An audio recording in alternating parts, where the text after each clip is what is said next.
Sejam bem-vindos a mais um Characast, onde adolescentes com menos de 2 anos de estudo falam sobre qualquer merda. E no podcast de hoje falaremos sobre lógica com o nosso amigo Al. Salve, galera. E também temos aqui com o nosso amigo Anarcocan. Salve, salve. Então é isso aí, ó. Pode falar um pouquinho sobre o assunto.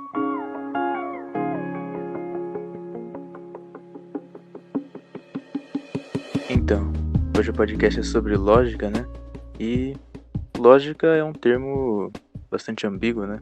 A gente ouve lógica sendo dita de várias maneiras, né? Muitas vezes se fala de raciocínio lógico, de argumentos lógicos, que isso ou aquilo é lógico ou ilógico.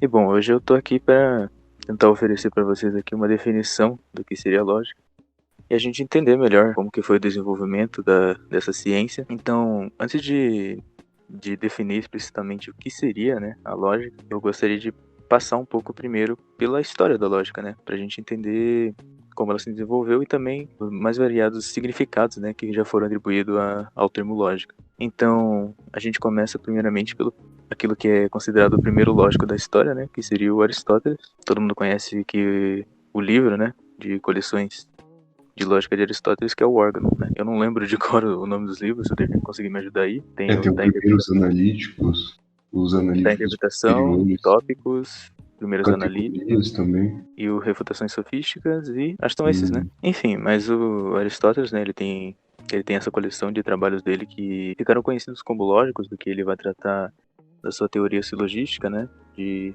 tentar determinar quais silogismos eram válidos e inválidos. Isso tudo ainda sem muito desenvolvimento de uma linguagem formal. O Aristóteles ele trabalhou totalmente dentro da linguagem natural, né? E fez lá os seus trabalhos que foram muito importantes, né? Até mesmo para a lógica moderna. Só que claro que o desenvolvimento da lógica não parou em Aristóteles, né? Ele continuou também com os estoicos, né, que fizeram suas contribuições. A lógica proposicional, né, da lógica moderna, como a gente vai ver, ela começou nos estoicos. Né? Antes você tinha dentro do sistema aristotélico apenas uma lógica, como é que eu posso dizer? Ela fazia substituição de termos, né? Você tinha que, por exemplo, todo A é B, você substituía esse A e B por algum termo e daí você tinha, né, uma preposição, uma proposição. Dentro dos estoicos você já vai ter uma noção um pouco diferente de que você conseguiria também substituir esse A e B por proposições, né? Dentro também do período helenístico, né, que tem ali os estoicos, você vai ter muita briga entre os estoicos e os peripatéticos, né? Porque eles discutiam para ver qual que era a melhor lógica, né? Eles tinham uma discordância de achar que elas eram excludentes. Mas hoje em dia a gente não se tem mais essa noção. Hoje em dia a gente pode conciliar muito bem a lógica estoica, tanto com a lógica aristotélica. Mas na época você tinha essas brigas, muito por conta de questões de determinismo. Você tinha aquele problema que o Aristóteles aponta no livro da interpretação dele, de que como você determinaria que a proposição vai ocorrer uma batalha naval amanhã, seja verdadeira ou falsa, sem que você incorra em determinismo e tal. E se seguiu nisso aí. Você tem os históricos também que fizeram contribuições com as noções de significado, os silogismos também dele. Eles tinham as noções de 5 silogismos indemonstráveis, né? E daí disso eles deduziam as demais coisas. E daí nós passamos pro período medieval, junto dos escolásticos, e a lógica escolástica ela vai se dividir em duas, né? Ela vai ter a lógica antiga, que por sua vez se divide na lógica vetus, e a lógica vetus ela abarca ali uma interpretação das categorias, da interpretação e também do Isagoge, né, de Porfírio. Ela vai trabalhar com essas noções, com esses livros, com esses materiais, quer dizer. Daí depois disso, dentro da lógica antiga, você tem a lógica nova, que daí ela já vai abarcar o primeiros analíticos, utópicos e também as refutações sofísticas dos Aristóteles, principalmente pelas traduções de Boécio, né, que tinham sido recém-feitas na época. Depois disso, você tem a lógica modernorum, né? A gente chama de modernorum para distinguir da lógica moderna, né, do século XIX. E nisso você tem a lógica sumulista e pós-sumulista, né, que foi desenvolvida por Pedro Spano, né, também conhecido como Papa João XXI. E ele fez lá também as suas contribuições para a lógica. A lógica não ficou parada, né, desde Aristóteles. O Kant ele tem aquela infame citação do Crítica da Razão Pura de que a lógica aristotélica tinha sido já concebida pronta, né? Mas até na época dele essa afirmação já estava bastante errada, porque a lógica tinha sim sofrido muitas alterações e muitas contribuições de diversos autores. Mas o que eu queria tentar é também de que a lógica dentro desses períodos ela sofreu muitas alterações do seu significado. Porque dentro da lógica aristotélica, por exemplo, você vai ter noções metafísicas, né? Como, por exemplo, as noções de gênero, espécie, entre outras coisas, né? Isso vai se manter também dentro da lógica escolástica. Hoje em dia isso não se tem mais na lógica, né? Hoje em dia isso é tratado de maneira distinta como sendo metafísica e não lógica, como propriamente dita. Mas na época era a concepção que eles tinham. Os estoicos também iam ter uma noção de... iam abarcar também na lógica a questão da dialética, né? E você ter uma busca pela verdade e coisa assim. Hoje em dia também a dialética é tratada como distinta da lógica. Mas então, chegando no ponto, né, mais importante aqui da história da lógica, nós chegamos na lógica moderna. E a lógica moderna, ela começa basicamente no final do século XVIII, né, com um desenvolvimento maior da lógica dentro da matemática. A lógica dentro desse contexto, ela foi desenvolvida como um meio para você falar sobre matemática, né? Então, primeiramente você vai ter a álgebra booleana, mas com o tempo se notou que ela ainda era muito fraca, né, no seu sistema formal, para que você conseguisse deduzir tudo aquilo que você gostaria, né, dos seus sistemas. Então é aí que entra um dos maiores nomes da lógica, que é Frege. Gottlob Frege foi um matemático e lógico alemão, e foi ele que desenvolveu basicamente a primeira linguagem formal que nós conhecemos da lógica. Era bem complicada, né, na época dele, porque ele usava um sistema bidimensional de linguagem, onde você tinha uma barra de conteúdo, uma barra de juízo, daí você puxava para baixo uma barra de condicional, e assim você escrevia todos as suas fórmulas, né? Então, por conta disso mesmo, o Frege foi bem pouco reconhecido na sua época, porque muitas poucas gente entendiam realmente o sistema dele, justamente porque a anotação dele era muito complicada. Mas ele escreveu lá o seu conceitografia, publicou e durante muito tempo ficou debaixo do tapete. Mas já no século XIX foi Bertrand Russell, né, outro matemático e lógico, que descobriu o sistema do Frege e começou a estudá-lo. E também fez as suas contribuições, né? Dando um sistema, uma notação um pouco menos complicada e levando adiante o programa do Frege, que era você tentar reduzir toda a matemática às verdades lógicas, né? O Frege, ele fazia parte de um movimento, né, junto do Russell, que nós chamamos de logicismo. O logicismo ele vai ser caracterizado por duas coisas principalmente. Primeiro, que os logicistas eles tinham uma concepção platônica da matemática. Então, para eles, aquela velha pergunta de que se a matemática é descoberta ou inventada, para os logicistas, a matemática era descoberta. Então, as entidades matemáticas eram reais, juntamente das entidades lógicas também. O programa do Frege acabou não indo adiante, porque o próprio Russell acabou descobrindo um paradoxo dentro do sistema dele, que foi o famoso paradoxo de Russell, né, de um conjunto do conjunto dos conjuntos que não pertencem a si mesmo, né? E isso era feito dentro do sistema do Frege, e ele acabou não conseguindo completar o seu projeto. Mas quem levou isso adiante foi o próprio Russell, né, com o seu princípio matemático, e com isso ele fez um trabalho imenso de tentar reduzir finalmente a matemática a verdades puramente lógicas. O que também não deu certo, porque logo depois de Russell veio um outro matemático chamado Kurt Gödel, que através de um método que ele chamou de numeração de Gödel, ele conseguiu provar que o sistema do Russell era incompleto. O que significa isso?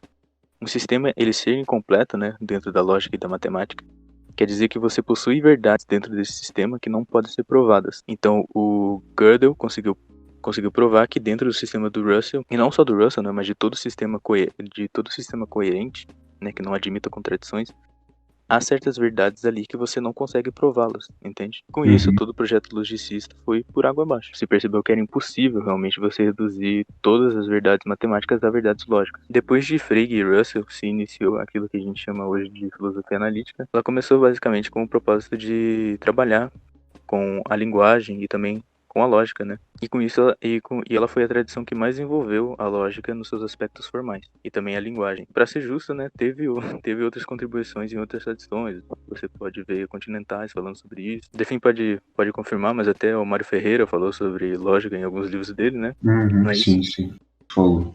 Mas a filosofia, os analíticos, né, foram aqueles que mais desenvolveram e são os que mais deram importância a esse campo da filosofia. Tanto que ser lógico, né, no sentido de trabalhar com lógica, é praticamente sinônimo de ser analítico. Então, a partir disso, você vai ter Wittgenstein, você vai ter os positivistas lógicos, você vai ter Quine, Davidson e vários outros filósofos.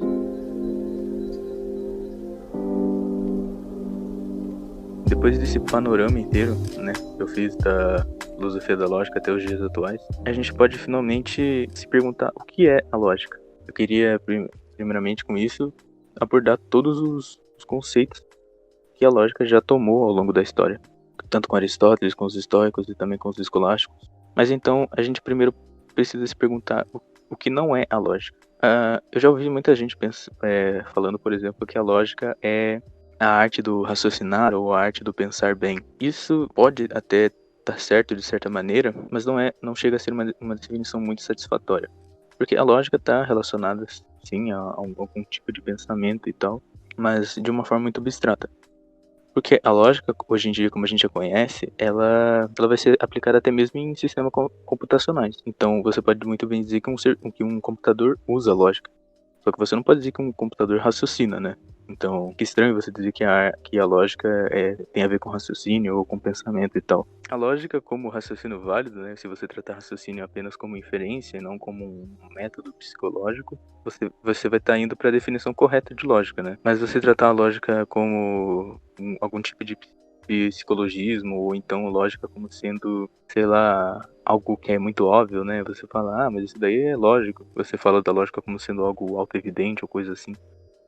Essas concepções estão totalmente erradas, né? Então, a definição certa de lógica, e eu agora vou parafrasear o César Mortari, é de que a lógica é a ciência que estuda os princípios e métodos de inferência, tendo como objetivo principal determinar em quais condições uma proposição é consequência de outra. Só que a lógica, mesmo essa sendo a definição correta de lógica, ela ainda se distingue de duas maneiras, hoje em dia, né? A lógica, ela é tanto uma ciência, e a ciência, no caso, vai ser com essa definição que eu acabei de dar, só que a lógica também é uma linguagem.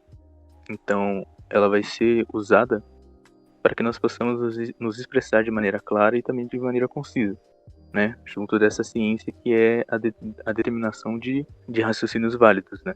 No sentido de inferência. Mas então, sabendo que a lógica é a ciência que estuda os métodos e princípios de inferência, a gente precisa saber com o que a lógica trabalha e quais são os princípios da lógica. Então, a lógica vai trabalhar, principalmente enquanto linguagem, com o conceito de formalização, com uma linguagem formal.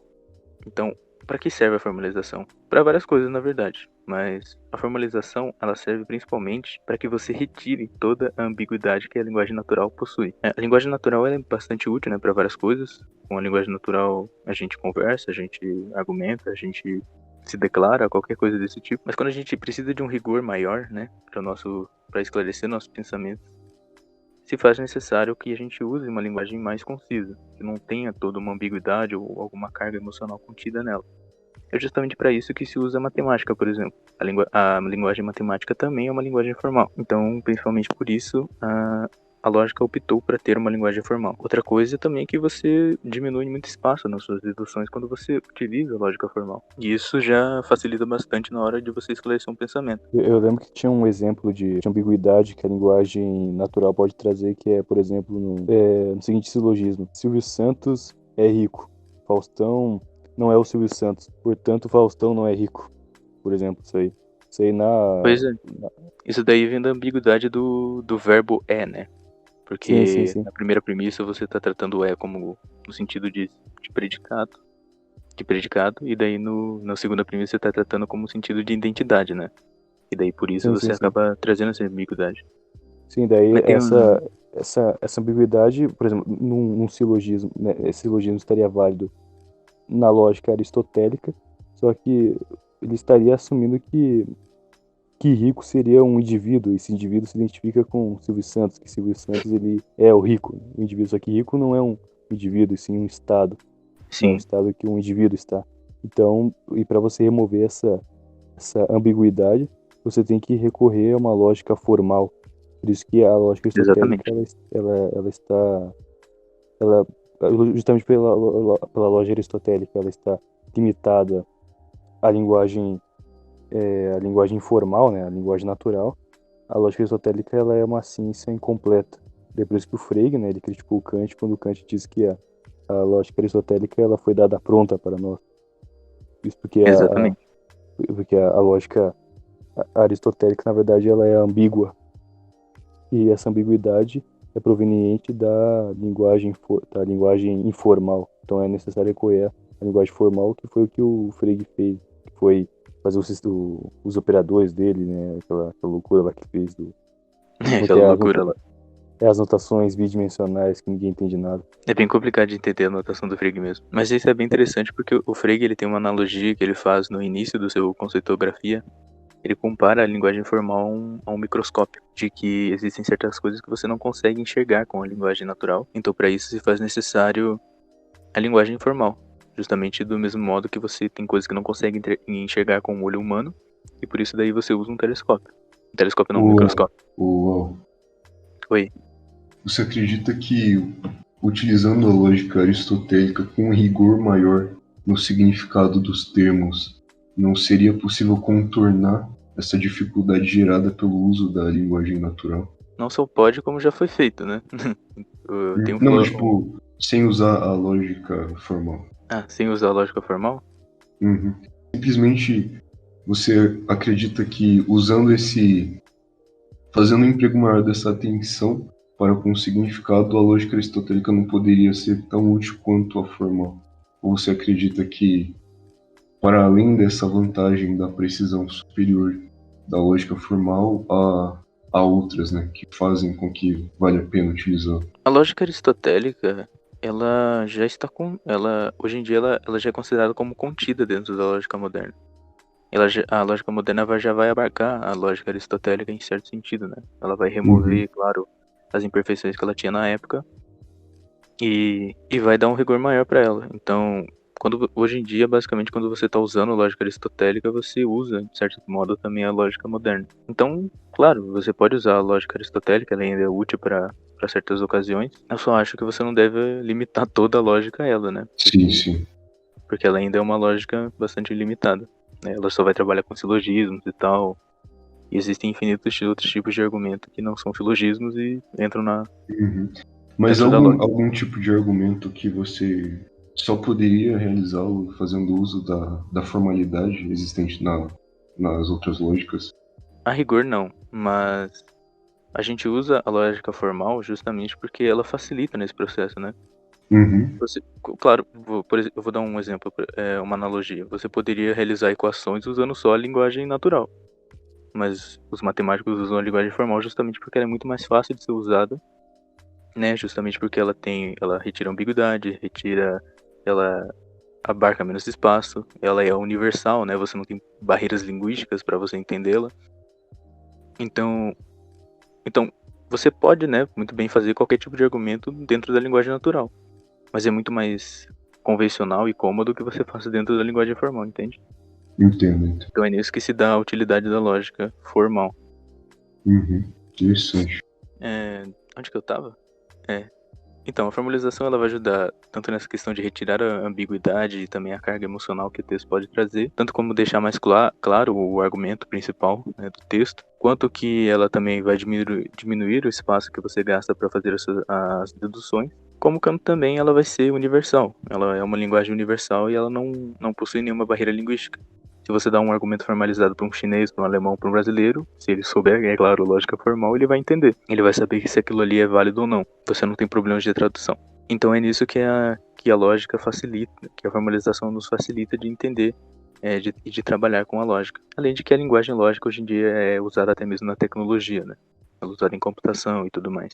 Um outro princípio importante da lógica é o método de inferência. O método que a gente sabe para determinar se um argumento é válido ou inválido é justamente pelos métodos de inferência que a gente tem. A gente pode usar tanto a dedução natural quanto um método axiomático. Mas o que vai determinar se o nosso raciocínio é bom ou não é justamente as inferências que nós fazemos. Uma falácia é justamente uma inferência inválida. Se você conhece as inferências que estão sendo feitas, você sabe determinar quais são válidas e quais não são. E nisso você já descobre se as premissas seguem, se a conclusão se segue das premissas, e se o argumento como um todo é válido. Então a lógica vai trabalhar bastante com essa questão de inferência, né? Já está na própria definição da lógica que ela é um estudo desses métodos, né? E hoje em dia a gente tem métodos muito bons de inferência, você tem até softwares que fazem provas automáticas de argumentos. E em tudo que você faz aí no seu cotidiano, você está usando, de certa forma, alguns métodos diferentes. Você está trabalhando com hipóteses e tirando conclusões. Uma vez eu vi uma analogia, não sei se você vai concordar, que você pode pensar, raciocinar normalmente no dia a dia sem usar lógica, né? Sem saber os princípios da lógica e essas coisas. Só que quando você usa os princípios da lógica, a diferença é como se você fosse fazer uma linha reta na mão e depois fazer uma linha reta usando uma régua, sabe? Em relação ao raciocínio. E seria uma coisa análoga no que diz respeito à utilização da lógica pro pensar, né? Pro correto pensar. Você acredita que isso seja de fato verdadeiro? Eu acredito que está correto, sim. A lógica, ela funciona como uma régua mesmo. Porque com a lógica você não só sabe o quando o pensamento dos outros está incorreto, você também sabe determinar quando o seu pensamento é válido ou não, né? Uhum. E aqui eu falo pensamento, claro, entre aspas, né? Como eu já falei, a lógica não tem essa característica psicológica. Eu falo aqui num sentido de inferência mesmo. Uhum. O Mário Ferreira dos Santos ele diferencia o âmbito da lógica e da psicologia, fazendo diferença dos termos entre pensar e pensamento. Então ele fala que enquanto pensar é algo referente à psicologia, o pensamento já é algo referente à lógica, sabe? Então o ato de pensar é algo individual, que nunca se repete e referente à ordem psíquica, enquanto o pensamento em si já se refere ao campo formal. Eu não sei se é coincidência ou se o Mário Ferreira teve contato com as obras de Frege, mas ele usava o termo pensamento como sendo basicamente uma proposição, sabe? O que a gente chamou de proposição, basicamente Frege chamava de pensamento. Então ele também tinha essa noção de pensamento como algo interligado com a lógica. Mas então, partindo pro outro princípio da lógica que é bastante importante, é o princípio de consequência lógica. O princípio de consequência lógica é justamente aquilo que vai determinar quando uma conclusão se segue das suas premissas. A lógica inteira, ela basicamente é moldada para você conseguir determinar isso. O conceito de consequência lógica, ele vai se basear no seguinte: um argumento ele é válido quando se as premissas forem verdadeiras, a conclusão também é. É impossível para num argumento válido que a conclusão seja falsa e as premissas sejam verdadeiras.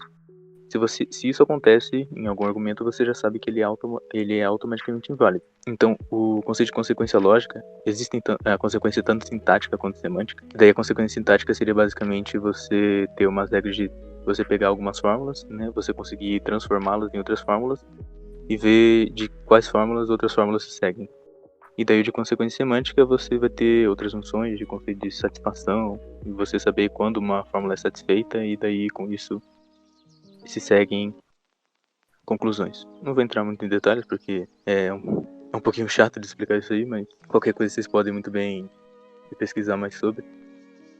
Mas o conceito de consequência lógica é bastante importante, porque dentro da lógica dedutiva, é claro, é ele que vai moldar toda a corretude de um argumento, de um pensamento, etc. Agora eu queria falar um pouco também sobre quais são os objetos da lógica. O primeiro objeto que eu separei aqui para falar sobre a lógica é o conceito de verdade. Como diria Frege, o conceito de verdade está para a lógica, assim como o conceito de correto está para a ética. Então, para Frege, a lógica ela trata o conceito de verdade de uma forma muito especial. Então, você tem que todas as ciências, claro, elas buscam a verdade de alguma forma. Mas a lógica ela vai tratar essa verdade de uma forma mais exclusiva, digamos assim. Então, é por isso que dentro da lógica existe muita discussão de saber o que é verdade, né? Você tem várias teorias do que é verdade dentro da lógica, porque é realmente um conceito muito importante. Como eu falei, você valida um argumento através da verdade das premissas e da conclusão. Então você saber o que é verdade é bastante importante. E também a verdade vai basear toda a sua semântica, né? Os princípios da lógica vão se basear em verdade. A lógica clássica ela vai se basear principalmente no princípio de bivalência, né? Que diz que ou algo é verdadeiro ou algo é fácil, ou algo é falso. E daí outras lógicas posteriores vão tentar acrescentar outros tipos de valor verdade às proposições, etc. Então é algo que é bastante discutido ainda dentro da lógica, e por conta disso que vai surgir várias lógicas não clássicas, né, no desenvolver da lógica, que nós vamos falar um pouco mais pra frente. E é bastante importante você conhecer o que é verdade, etc. Ao meu ver, acho que para definir verdade, a lógica teria que recorrer a uma ontologia, uma metafísica, porque eu acho que definir tipo, você pegar a verdade e definir puramente dentro da lógica, né? A lógica, ela assume a verdade, só que a verdade não é um conceito que pode ser investigado dentro da lógica, digamos assim, investigado em outros campos, como o campo da metafísica, o ontologia e tal. Uhum. Não sei se você Então concorda isso com daí isso vai aí, ser discutido, né, dentro Aham. dos círculos lógicos. Porque, por exemplo, eu vou dar um panorama aqui de algumas visões sobre verdade que existem, mas existe, por exemplo, uma visão lógica chamada deflacionismo, que vai considerar o conceito de verdade como um conceito trivial. O que significa? Significa que em toda proposição em que aparece o conceito de verdade, você pode eliminar ele simplesmente. Então você não precisaria se comprometer com nada de ontologia, etc. Entende? Vou te dar um exemplo. É verdade que a Altrix está nessa cal. Você pode simplesmente eliminar o é verdade e dizer o Altrix está nessa cal. Então o conceito de verdade para os deflacionistas, né, é claro, ele vai ser um conceito trivial. Mas você Daí vai você ter outros, por exemplo, como Tarski, que vai defender a verdade por correspondência, né, dentro de uma tradição. Uma influência um pouco aristotélica do Tarski. Ele vai defender o esquema T dele de que essa é verdadeira, isso aí somente se esse é o caso, né? Então você vai ter a verdade vai ser a correspondência da proposição ao estado de coisas da realidade. Aham. Que daí já vai ter uma assunção mais metafísica e tal. A lógica, ela assume, assim como qualquer outra ciência, né, qualquer outro campo de estudo, vai ter que assumir bastante coisas da metafísica, até porque, por exemplo, o Frege, ele pega bastante, tem um operador na lógica que é aquele, que é o de existir, né, que ele é virado, e o A de cabeça para baixo, que é o universalidade, né. Sim. Por exemplo, e esses operadores, o Frege, e na lógica atual, eles tratam esses predicados, que é o predicado de existir, por exemplo, é o predicado X existe. Daí você coloca esse operador mais o X. Isso de tratar o predicado existir como um operador e não como um predicado qualquer, é uma influência de uma ontologia prévia, já que na lógica isso o Frege ele pega isso, por exemplo, do Kant, uma influência kantiana do Frege, porque o Kant ele não tratava o predicado existir como um predicado qualquer, um predicado hipotético. O Kant, se não me engano, ele tratava isso na parte que ele respondia o argumento ontológico para a existência de Deus e tal, onde Kant ele criticava a visão de que o predicado existir é um predicado que está contido em qualquer sujeito. Podemos dizer que X existe, só que existir não é uma propriedade de X, na verdade existir é um pressuposto para que as propriedades sejam dadas a X. Então é necessário que existir seja um predicado de ordem superior, digamos assim, uma condição para que as predicações ocorram. Isso aí já é uma coisa que está no campo da metafísica, né? Ou Sim, sim. no campo da metafísica e tal, que o Kant ele trata. Essa influência da metafísica está na lógica e tal, né? Que é uma influência do Kant no Frege. Então, nessa questão da verdade, como você vai definir a verdade, então você tem que recorrer realmente à metafísica, não sei lá, você dizer que algo é verdadeiro quando é o caso, que aquilo, ou melhor, tipo, algo é verdadeiro quando o ser está naquilo, por exemplo. Quando você diz Sim. que que algo é em ato ou que aquilo está em atualidade, aquilo é verdadeiro. Só que isso já está recorrendo a uma ontologia, uma metafísica. Na Pra escolástica definir o você que é. tem a questão da verdade, né? Tem o caráter da correspondência como muito importante quando se trata da verdade. Porque você tem aquela noção de que a verdade consiste em você afirmar do ser que é e do não ser que não é. Então, essa correspondência de fato com a realidade na escolástica é bem ressaltada quando se trata desse assunto, quando se trata da verdade. Sim, sim. E eu acho que dentro da tradição analítica, o Tarski é aquele que melhor resgata esse conceito. O Wittgenstein também usa esse conceito de verdade por correspondência, mas ele acaba extrapolando um pouquinho, né? Porque daí ele vai negar a metafísica. Mas isso daí isso daí a gente ignora um pouquinho. Ele vai dizer, na verdade, que a metafísica é sem sentido, né? Mas isso daí a gente deixa pra um podcast sobre Wittgenstein. Marca aí, Derfi. Mas eu acho que a verdade é indefinível. Porque, mas se eu falar que a verdade é aquilo que é, tipo, a verdade é aquilo que contém o ser, ou seja, contém a atualidade, literalmente o é, se aquilo é verdadeiro. É que Então, você tem que tomar cuidado para não misturar, né? Que existem vários conceitos de verdade. Os sim, sim, escolásticos, eles distinguiam isso. Só aí tem a verdade ontológica, a verdade lógica, tem a verdade enquanto transcendental. sim, mas E por aí vai. cada forma de verdade é um aspecto do ser. Por exemplo, você dizer que você falar o unicórnio ele tem um chifre, por exemplo, isso é uma coisa verdadeira. Você falar que existe um unicórnio no mundo, desse é falso, né? Porque você tem diferentes aspectos do unicórnio ser. Então você Uhum. tem diferentes formas de você atribuir a verdade ao unicórnio. Mas de qualquer forma, a verdade você pode, sei lá, ao meu ver, você pode definir a verdade através do ser. Você dizer que se aquilo possui o ser naquele aspecto, então aquilo é verdadeiro naquele aspecto, né? Se o unicórnio não Uhum. possui o ser naquele determinado aspecto, seria o de existir no mundo, né? Ter no mundo. Então ele, se não possui aquele ser, Uhum.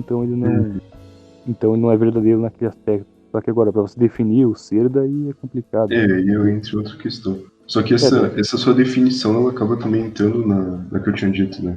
Porque na medida que você diz que aquilo tem um ser, então aquilo é verdadeiro, também está entrando na questão de você dizer que o que é e o que não é, não é. Porque, ora, o unicórnio ele não é na realidade. Então, quando você afirma que o unicórnio ele é na nossa realidade, ele é no nosso mundo físico, você tá afirmando de um não ser, de uma coisa que não é, ela é. Então, essa definição acredito ser bem consistente também. ah, Acabei de bolar não, uma refutação pra Kant aqui, cara. e a reputação? Posso lançar, cara? Não Não sei. sei. Ó, você pega o unicórnio, por exemplo. Ele não existe, né?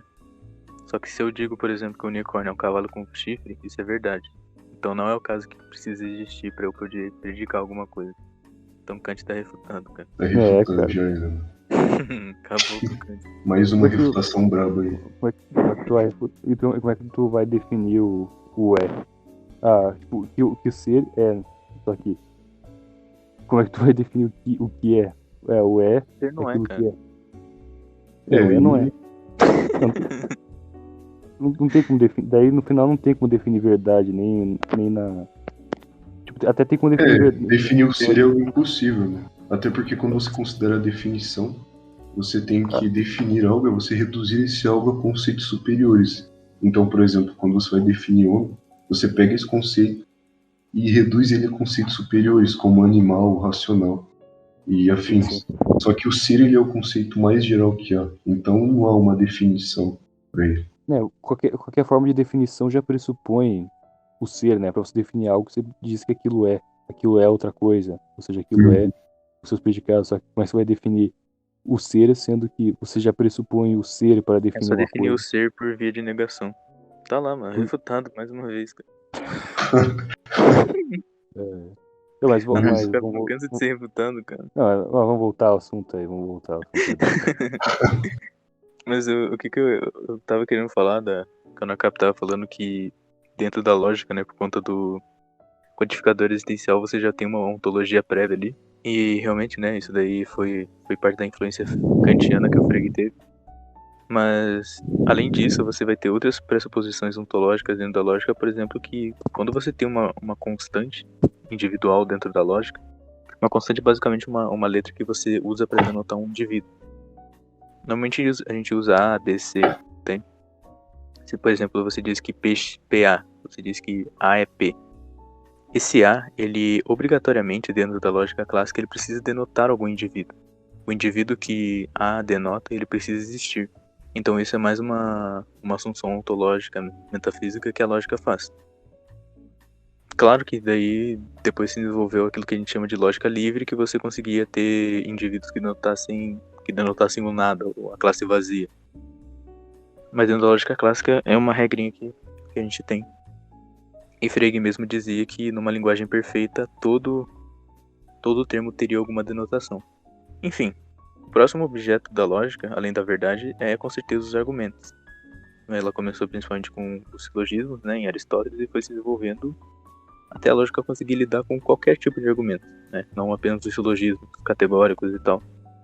E hoje em dia, o argumento, né, para eu deixar bem claro o que é um argumento nada mais é do que um conjunto de sentenças ou proposições, como você quiser chamar, um conjunto de proposições onde você tem premissas e no fim você tem uma conclusão. Isso, a rigor, é um argumento. E o papel da lógica, né, o principal papel da lógica é determinar se essas premissas sustentam, né, ou se a conclusão se segue dessas premissas. E como eu já falei, o critério para a gente determinar a validez de um argumento é que se as premissas forem verdadeiras, a conclusão obrigatoriamente tem que também ser verdadeira. Um erro também que muitas pessoas cometem é que falar que um argumento é verdadeiro. Não existem argumentos verdadeiros. Um argumento é válido ou inválido. Apenas fórmulas são verdadeiras. Apenas premissas e conclusões são verdadeiras. Então não existem argumentos verdadeiros. Uma coisa importante para se atentar também é que a lógica, ela principalmente, ela não vai fazer uma análise material do argumento. Ela não vai se interessar muito em saber se o argumento é correto ou não. Se as premissas ali são corretas, são verdadeiras ou não. Ela vai se preocupar com a análise formal aqui eu uso material informal no sentido aristotélico mesmo. O conteúdo do argumento não importa para a lógica. O que importa é a forma do argumento. Se você sabe a forma do argumento, você já sabe, né, argumentos mais famosos, você já sabe se eles são válidos ou não. Por exemplo, o argumento de que todo A é B, derfinzinho é A, logo derfinzinho é B. Isso é um argumento válido porque você sabe que a estrutura dele já é válida. Não importa pelo que eu troque A e B, você sabe que esse argumento é válido. Então a lógica, ela vai investigar essas estruturas, só que ela não vai se atentar muito ao conteúdo recebido nessas estruturas, né? Exatamente. Por isso justamente que a gente chama de lógica formal. Porque ela vai se atentar à forma do argumento. E por último, aqui que eu anotei como sendo um dos principais objetos da lógica é a linguagem. Como eu já falei, a lógica, ela, além de ser uma ciência, né, que estuda essa validez dos argumentos, ela é uma linguagem formal, que busca uma maior concisão e clareza dentro da sua estrutura. E a lógica, ela é uma linguagem, ela é uma linguagem que ela trata principalmente de duas coisas. Ela tem uma sintaxe, que é basicamente o seu alfabeto, as suas regras de formação e as suas regras de transformação, ou regras de inferência. E ela também tem uma semântica. A semântica ela vai abarcar os conceitos de significado e também o conceito de verdade. E existe um outro aspecto da linguagem, que a lógica não trata tanto, mas que é a pragmática. A pragmática seria basicamente o uso da linguagem, né, pelos falantes. Mas como a lógica ela é uma linguagem universal, ela é impessoal, digamos assim, ela não trata tanto da pragmática. Ela não tem esse aspecto dentro dela.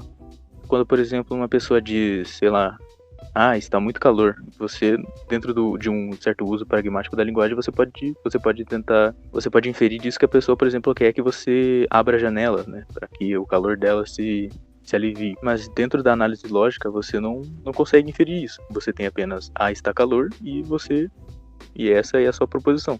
Você não infere que você deve abrir a janela com isso. Então, o uso pragmático é um uso que é descartado, né, dentro da lógica formal.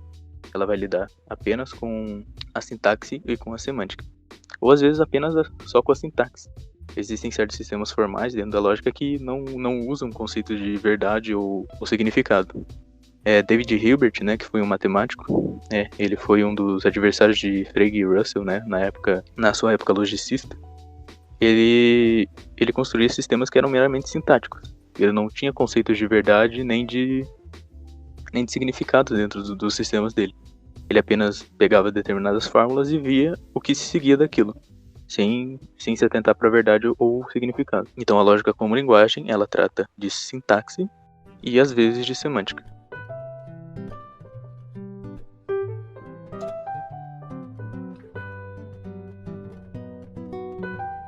Então, aqui para a gente completar a nossa explicação sobre o desenvolvimento da lógica, a gente vai falar um pouco sobre os vários tipos de lógica que se desenvolveram, né, com o passar do tempo. Então, a lógica mais conhecida e a que mais ocupa espaço dentro dos manuais de lógica é a lógica clássica. Aquela que a gente sempre já conhece, né, que possui o princípio de identidade, o princípio de não contradição e o princípio de terceiro excluído, que é aquela que foi mais usada ao longo da história da lógica moderna. O Frege, Russell e vários outros lógicos trabalharam dentro dela, e é a que a gente mais usa, né, quando a gente vai argumentar e tudo mais. Só que, com o passar do tempo e por vários motivos diferentes, se desenvolveram aquilo que a gente chama de lógicas não clássicas. Então, essas lógicas não clássicas, elas vão se dividir em dois grupos. As ampliativas, que adicionam certas coisas à lógica clássica, e as desviantes, que eliminam, né, ou negam certas coisas dentro da lógica clássica. Então, dentro das lógicas ampliativas, a gente vai ter principalmente as lógicas modais. Não existe só um tipo de lógica modal, existem vários tipos de lógica modal. Existe a lógica modal epistêmica, existe a lógica modal alética, existe a lógica modal doxática, lógica temporal também. Todas elas vão tratar dentro de um conceito diferente, que é adicionado à lógica clássica sem negar nenhum princípio dentro dela. Eles vão apenas completá-la, né, e expandi-la. Então, o que eu resolvi aqui para falar, que também é a mais conhecida das lógicas modais, é a lógica modal alética. A lógica modal alética, né, vem do grego e significa verdade. Então, a lógica modal alética, ela vai tratar justamente das modalidades da verdade. Então, além de você dizer se uma proposição é verdadeira ou falsa, simplesmente, você vai adicionar os conceitos de necessidade e de possibilidade. Então, a partir disso, você cria os conceitos de necessidade de algo ser necessariamente verdadeiro, possivelmente verdadeiro, e disso você deriva também algo ser contingente ou algo ser impossível, né? A impossibilidade. E como que a lógica modal faz isso? Ela utiliza o conceito de mundo possível. Esse é um conceito bastante mal interpretado muitas vezes, porque, né, é algo que está no imaginário popular hoje em dia, né, esse conceito de multiverso, não sei o quê. Mas o mundo possível não tem nada a ver com isso. O mundo possível, né, como é definido geralmente, ele é simplesmente uma descrição consciente da realidade. Ele é uma descrição não contraditória da realidade. Então, quando eu falo, por exemplo, em um mundo possível a Terra não existe, ou em um mundo possível a Terra é plana, isso simplesmente são descrições que não são verdade, né, no nosso mundo, mas que, desculpe aos terraplanistas que estão ouvindo, não são verdade. Não são verdade no nosso mundo, mas que dentro de um mundo possível elas se tornam verdadeiras, né? Elas são possíveis, justamente porque elas não são contraditórias. Então, dentro da lógica modal, a gente vai ter também vários sistemas modais, porque esse conceito de sistema modal, ele é feito justamente porque não existe um tipo só de lógica modal. Existem vários tipos de lógica modais e cada sistema lida melhor com um tipo de lógica modal. O sistema que normalmente é usado dentro da lógica modal é o sistema S5, que ele é o mais forte de todos, né? Ele é o que tudo que é provado em outros sistemas é provado também dentro do S5 e mais algumas coisas. Todo mundo deve conhecer ele por conta do argumento ontológico modal, né? Que seria uma prova de Deus. Então esse argumento utiliza o sistema S5 e ele é o que é mais utilizado dentro da lógica modal alética, justamente porque ele tem justamente porque ele é o mais forte de todos. E ele lida melhor com o conceito de verdade enquanto conceito de necessidade e possibilidade enquanto verdade. Digamos, por exemplo, que você não está tratando de necessidade e possibilidade como um conceito de verdade, mas sim, por exemplo, de obrigação. Você diz, por exemplo, é necessário que não se fume, por exemplo. Então daí você não consegue usar o S5, porque dentro do sistema S5, você tem um axioma que diz que se algo é necessário, então algo é verdadeiro. né? O que parece ser bem intuitivo. Mas quando a gente está tratando de necessidade enquanto obrigação, né, como seria um ought ou um should no inglês, você não consegue usar esses 5, porque se você tiver isso, você pode dizer que se é obrigatório que não se fume, então ninguém fuma, que não é desejável, né, num sistema de lógica de obrigações. Então o que se faz? Você cria um sistema que lide propriamente com esse tipo de necessidade. E no caso é o sistema D, né, D de deôntico. Então ali, dentro da lógica deôntica, você vai ter o sistema modal D, que não possui esse tipo de inferência. O sistema modal mais fraco que existe é o sistema K. O sistema K, ele se chama assim justamente por conta de Kripke, né, que foi um dos maiores colaboradores da lógica. Foi ele que criou a semântica da lógica modal que nós utilizamos hoje, que eu não vou entrar muito em detalhes, né, mas foi ele quem criou ela, e foi ele também que provou que o sistema S5 é correto e completo. O que significa? Ele é correto porque ele apenas prova proposições verdadeiras, ele é completo porque ele prova todas as proposições verdadeiras. Né? Ele não é incompleto como o sistema do Russell, né, que eu tinha falado anteriormente, em que você consegue encontrar verdades que não são prováveis. E a lógica modal né, dentro das lógicas não clássicas, ela é com certeza a que mais é utilizada. Sempre que você vai falar que é necessário que tal coisa, ou é impossível que tal coisa, você está usando lógica modal. Dentro do outro grupo das lógicas não clássicas, você vai ter as lógicas desviantes, que negam algum tipo de princípio da lógica clássica. Então eu separei algumas lógicas desviantes aqui. Uma que é interessante de falar é a lógica livre. A lógica livre, ela vai negar aquele conceito que eu tinha falado antes de que toda constante individual precisa denotar algum indivíduo dentro do universo de discurso. Dentro da lógica livre, você não tem isso. Você consegue ter constantes individuais que denotam nada, né? Que não denotam nenhum tipo de indivíduo. Também eu separei aqui as lógicas paraconsistentes. A lógica paraconsistente, ela não é só um tipo de lógica. Existem lógicas paraconsistentes. Mas basicamente, a lógica paraconsistente vai lidar com o conceito justamente de consistência. E também com a questão das contradições. Um dos maiores formuladores de um tipo de lógica paraconsistente foi o professor Newton da Costa, né, que é aqui da minha terra, né, e ele ainda está vivo, lecionando na faculdade de Santa Catarina. Já falou com ele, ó? Infelizmente não, mas se o pessoal quiser recomendar esse vídeo aqui pra ele comentar aqui no Xará, ficaria muito feliz. Vai que acontece, né? Seria bala, cara. Ou talvez o professor César Mortari, que também leciona junto do professor Newton da Costa.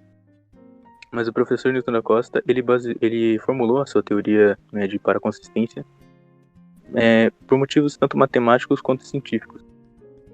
Ele queria criar um tipo de lógica que fosse inconsistente, mas com moderação.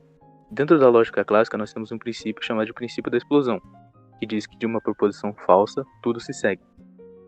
Então, o que o da Costa queria fazer é justamente criar um sistema lógico que burlasse isso. Que você conseguisse ter uma contradição, mas que você não conseguisse derivar disso qualquer coisa. Dentro ali do sistema que ele fez, você consegue ter contradições sem que você derive qualquer verdade ou qualquer falsidade, sem que isso torne os sistemas triviais. E ele conseguiu utilizar isso tanto dentro da teoria filosófica científica dele, quanto na matemática. E a lógica paraconsistente hoje é inclusive usada dentro de sistemas computacionais. Só que o que é interessante de apontar dentro da lógica da Costa é que ela não é uma lógica com comprometimentos ontológicos. Ela não vai afirmar que contradições existem realmente. Ela é uma lógica linguística, de certa forma. O da Costa, ele vai notar que dentro da linguagem você tem certas contradições, né, que você acaba cometendo, ou às vezes alguma situação que você tem que tomar uma atitude contraditória, mas que através disso você consiga inferir certas coisas e acabe, né, contrariando o princípio da explosão. Mas dentro da lógica paraconsistente você também vai ter os dialeteístas. Os dialeteístas, eles já vão para um caminho um pouco mais exagerado. Porque para os dialeteístas, o princípio de não contradição é ontologicamente inválido realmente. Você tem contradições reais no mundo. A principal motivação para isso foi por conta de paradoxos, né, dentro da matemática, como o paradoxo do mentiroso, o paradoxo de Russell. O paradoxo do Pinóquio, cara. O paradoxo do Pinóquio. Então, o Pinóquio vai falar que era meu nariz vai crescer agora. Daí se o nariz dele não crescer, ele cresce. Se não crescer, ele não cresce, isso seria contraditório. O caso que como é que é? É o caso que ele vai crescer se ele não crescer, tá ligado? Uma coisa, É. não, é caso que ele não vai acreditar. É, tipo isso aí, cara. Deve ser uma contradição real no. Sim, eles vão usar isso como sendo uma contradição real. Então a solução que os GLTistas utilizam para, né, se burlar desses paradoxos é justamente dizer que eles são contraditórios e pronto. Você não vai muito além disso. Mas, então essa é uma diferença que há entre a lógica paraconsistente do Newton da Costa e também a lógica paraconsistente dos GLTistas. Claro, existem outras, né, que daí vão ter suas próprias... Não tem lógica que nega o princípio de identidade que é usada na física quântica? Eu acho que já ouvi falar disso aí. Existe lógica quântica, mas eu não sei até que ponto eles negariam, né, o princípio da identidade. Eu sei que tem um dedo do Da Costa nisso também, né, ele que foi um dos colaboradores para isso, mas eu não sei em que sentido eles negariam o princípio de identidade, se é realmente ontológico ou seria só, de certa forma, epistêmico, ou só de que por tipo conveniência, você... se ou só seria por conveniente, né? Realmente eu não sei, né? por isso que eu não vou me aprofundar tanto nisso. Eu sei que existem mais interpretações sobre a questão do estado de superposição na física quântica em relação à não contradição e afins. Sim. Mas realmente há uns antros aí que eu não vi muito bem, por isso eu não vou comentar tanto, mas, né, existe aí lógica quântica que nega aí, de certa forma, o princípio de não contradição. Lógicas não reflexivas em geral, né? Será que cientista usa essa lógica aí ou só existe por existir, né? Não sei, mano. Acho que eu vou perguntar pro Einstein, cara. Ele usava isso aí, mano.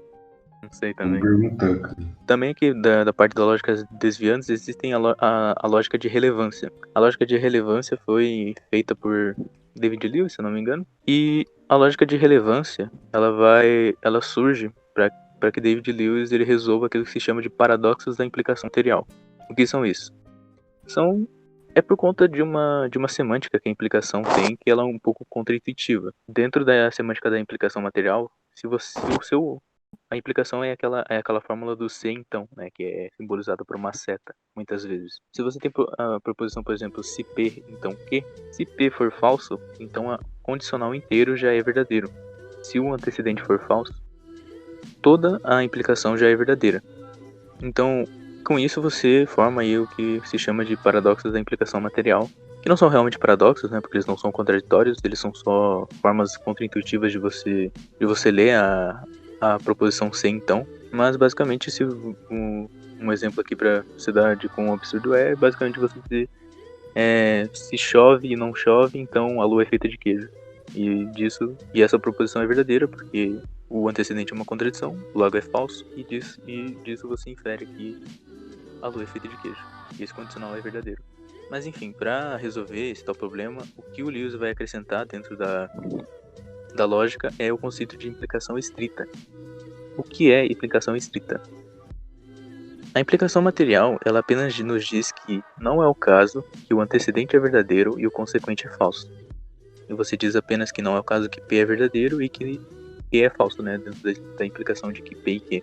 Então, para Lewis, né, essa implicação estrita vai dizer o seguinte: uma implicação ela é estrita quando não é possível que P seja verdadeiro e Q seja falso. Então, ela vai adicionar essa partícula modal de que é necessário que P implique em Q. Isso seria uma implicação estrita.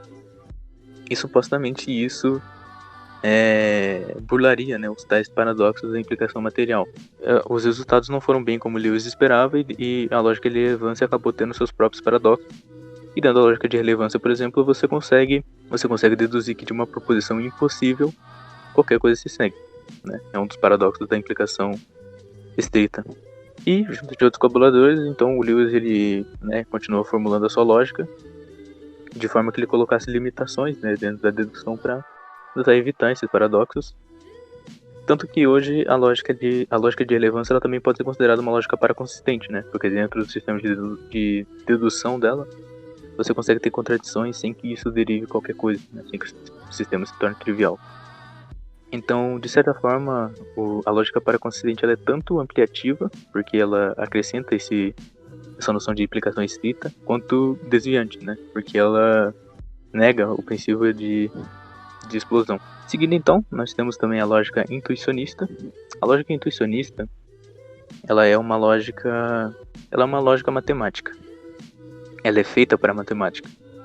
ela, basicamente, os idealizadores dela fizeram ela principalmente para isso. Então, todo o conceito dela é baseado na matemática. Os intuicionistas, eles tinham um conceito mais... Eles eram diferentes dos logicistas, que tinham um conceito platônico da matemática. Os intuicionistas, eles tinham um conceito de que a matemática era simplesmente inventada, né? E de que ela era um construto mental, etc. Eu não sei como é que se chamaria isso. Nominalismo, talvez? Acho que não, cara. Idealismo? Não sei. Seria uma forma de idealismo. Seria uma forma de idealismo matemático, contrariando o realismo. E a principal característica da lógica intuicionista é que ela vai negar o princípio de não contradição. Por quê? Porque para os intuicionistas, a verdade de uma proposição ela é sinônimo de sua probabilidade. Então, uma proposição é verdadeira se e somente se ela pode ser provável dentro do sistema. Você consegue fazer uma construção desse objeto, né, dentro do sistema. Você consegue prová-lo. E tendo essa noção de verdade, você não consegue sustentar o princípio de não contradição. Justamente porque existem certas proposições matemáticas que são até hoje improváveis. Como, por exemplo, a conjectura de Godbar, que diz que todo número par é a soma de dois números primos. Você não consegue, até hoje não se tem uma prova apodítica disso, né? Isso já foi testado para números enormes, assim, de 10, 20 dígitos. Só que até hoje isso não foi comprovado como sendo válido para todo número. Então, para os intuicionistas, essa proposição não é nem verdadeira nem falsa. Justamente por isso eles vão acreditar que o princípio de ter sido excluído não é válido sempre.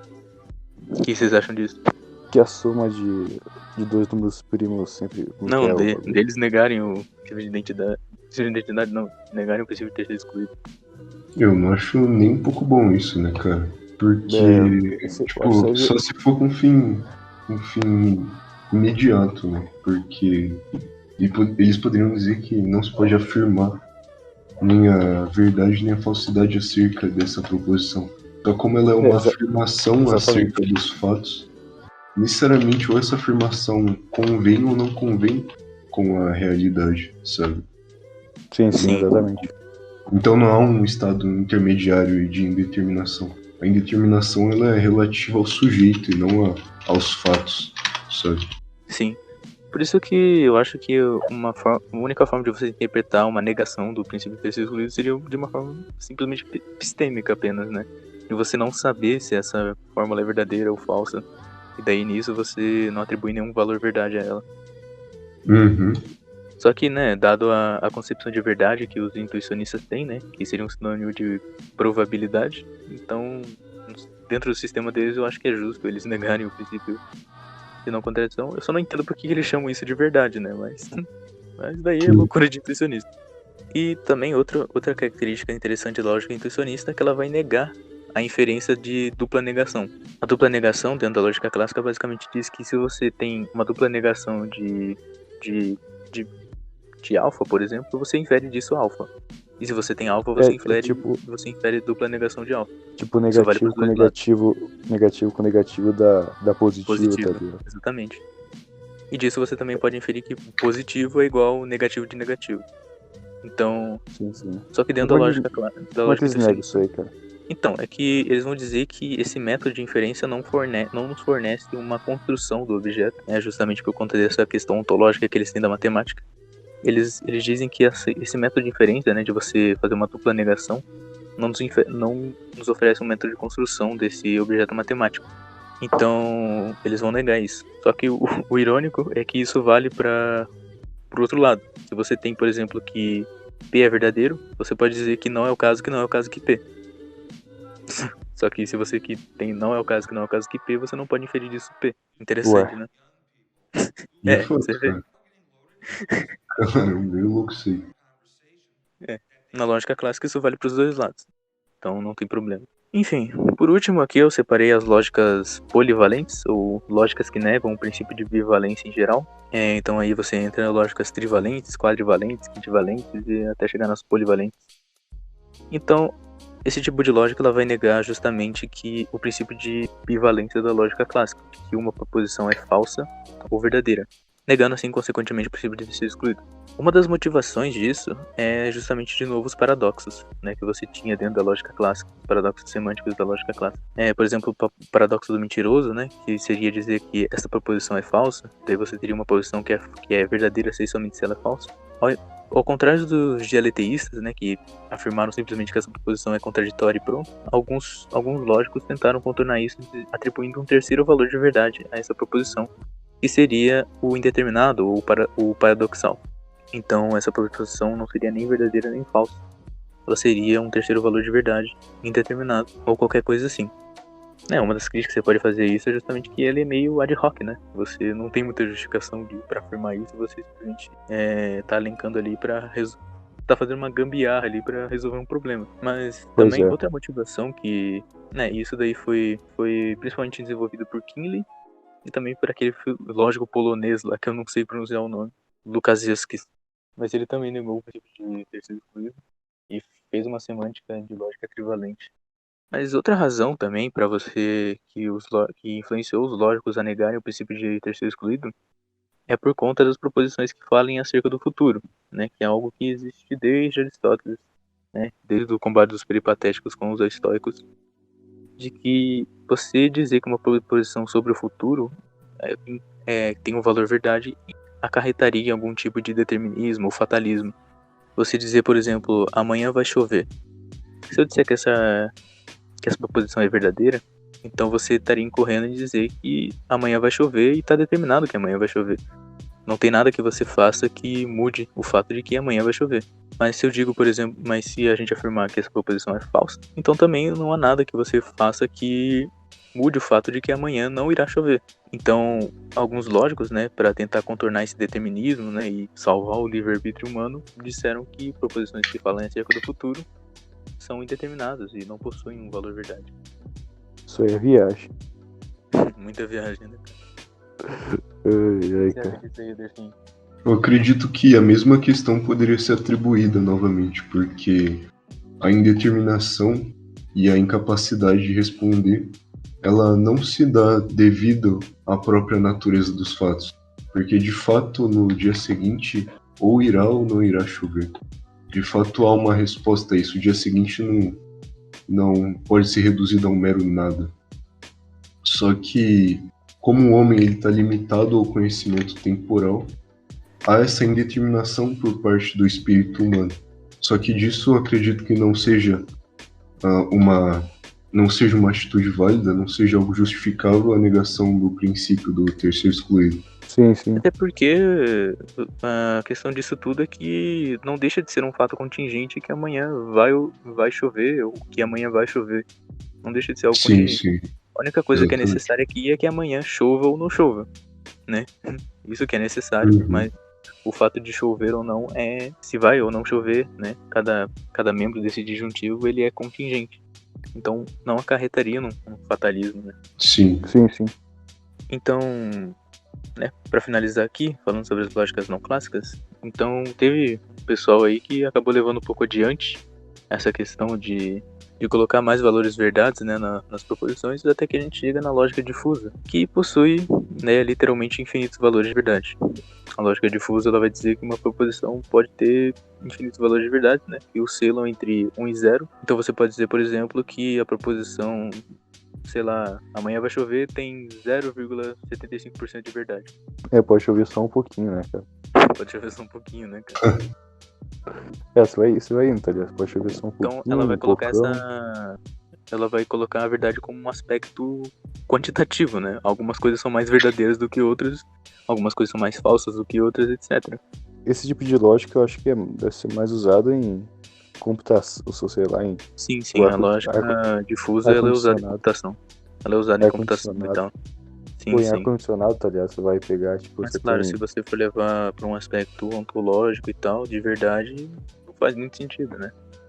Por falar que só tá chovendo um pouquinho, né? Essa teoria lógica, ela me lembra uma teoria gnoseológica chamada probabilismo, que defende que todo o nosso conhecimento, ele se dá por aproximações. Então não há um conhecimento absoluto, mas sim um conhecimento que se condiciona por essas probabilidades, sabe? Por essas aproximações. Então seria talvez uma elevação ao extremo dessa lógica, né? Você não acha? Seria levar esse conceito de verdade quantitativa num aspecto epistêmico, né, cara? Sim. É gnoseológico, né, como você gosta de falar. Uhum. Mas, enfim, mas não quer dizer que elas não tenham suas utilidades, né? A lógica intuicionista é usada na matemática, a lógica paraconsistente é usada na computação, a lógica difusa também é. Então, elas podem estar erradas, assim, em certo sentido, né? Então, mas dentro de um certo escopo, elas são ainda úteis, né, para nós. Mas se você for falar, por exemplo, de dizer, qual lógica descreve melhor a realidade? Daí eu vou ter que ficar com a lógica clássica mesmo. Eu acho que não tem outra alternativa. Talvez uma lógica modal também, né? As lógicas modais também que ampliam a lógica clássica. Também ficaria com elas. E as outras eu consideraria mais como ferramentas úteis. Mas, né, é a minha opinião. O que vocês acham disso? Eu concordo, cara. Concordo, sim. Acredito que as outras, elas podem possuir uma validade, só que circunstancial, e não absoluta, tal como a lógica clássica. O que você, o que você acha de você dizer que a lógica é um estudo da matemática, cara? A lógica, ela tem muita proximidade com a matemática, mas ela também não se reduz só à matemática. Existe lógica matemática e tal, mas são coisas distintas. Eu lembro que uma vez, acho que foi no Twitter, eu tava descendo TL, e apareceu um cara colocando entre aspas, não sei o que, a gente diz que matemática não sei, acho que matemática do ensino médio, não lembro que dia, matemática da faculdade é fácil, não sei o que. Daí ele postou, mas olha essa matemática aqui, eu não entendo nada. Ele colocou uma foto lá de anotações lógicas. Anotações lógicas, eu não toquei nada, cara. Como assim, faculdade? Não, tipo, que nem é matemática, cara. Mas assim, a lógica formal, ela surgiu, né, como um auxílio para matemática. Ela ainda é usada hoje como muito próximo, com muita proximidade da matemática. Mas é sempre bom ressaltar que elas são coisas distintas, né, e que podem ser usadas em conjunto, mas que ainda tem o seu escopo próprio. A única coisa que eu vejo de semelhante entre matemática e lógica formal é aquele lá da negação, da dupla negação, que é menos com menos, cara. Que eu lembro que, sei lá, você tem... Mas tem a igualdade na lógica também, cara. Sim, você tem essas coisas, tá ligado? Daí, é por isso que o pessoal confunde com matemática o bagulho, tá ligado? Sim. Porque é parecido esse bagulho.